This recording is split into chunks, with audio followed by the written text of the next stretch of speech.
Hello, 911. What is your emergency? It's SeaWorld Orlando. Oh, God. She's not coming up. Kate's got her. Jessica's underwater. There's so much blood. Send help. Please. Stay on the line. How long has she been under? I don't know. 30 seconds? No. More. Oh, my God, Kate, let her go. August 8th, 2025. The Florida sun blazed high over Orlando, beating down on the white concrete walkways of SeaWorld. The air smelled faintly of sunscreen and salty popcorn. It was a day like any other. Or at least, that's how it began. Tourists streamed through the gates in colorful summer clothes, parents juggling maps and strollers, teenagers with dripping ice creams, children clutching shiny new Orca plush toys, their eyes wide with anticipation. Above them, banners for Ocean Majesty, featuring Kate the Orca, fluttered in the breeze. Inside the stadium, a sea of aluminum benches glistened in the sunlight. The stands filled slowly, a low hum of chatter rising like the tide. Cameras clicked, camcorders whirred, and phones lit up as the audience positioned themselves for the best view of the massive blue pool that glimmered in the center. Behind the scenes, in the trainer's prep area, Jessica Radcliffe was tightening the straps of her wetsuit. At 34, she was one of the park's most experienced and admired trainers. A woman who had spent over a decade working with some of the most unpredictable predators in the ocean.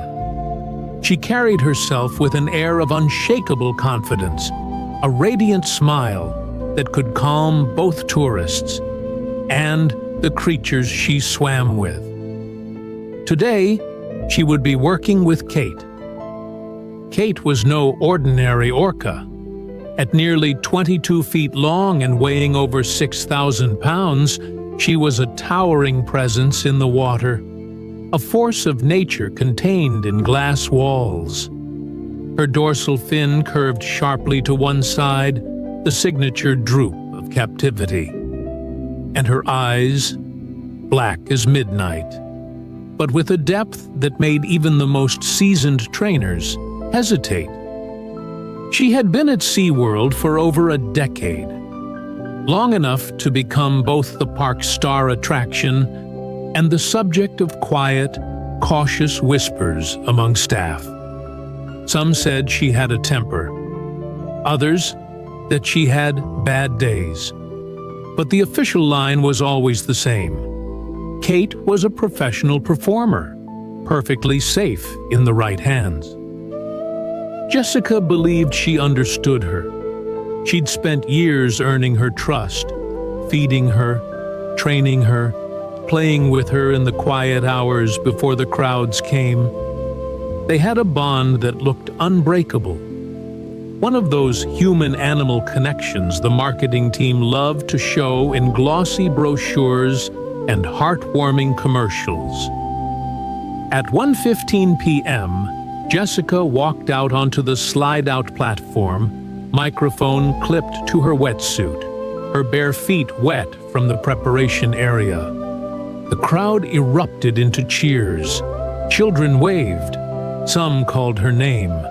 She raised a hand in greeting, then glanced toward the far side of the pool. And there she was. Kate's massive head broke the surface with a slow, powerful rise. A misty plume burst from her blowhole, hanging in the hot Florida air like steam from a dragon's breath.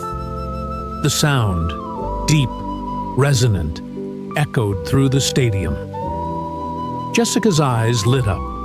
She stepped closer to the water, crouching to meet Kate's gaze. For a moment, trainer and Orca just looked at each other. Jessica smiled. Kate stayed still, watching. The crowd murmured, leaning forward. It looked like the beginning of another perfect show. But beneath the surface, In the cool blue depths of the tank, something was shifting. Something no one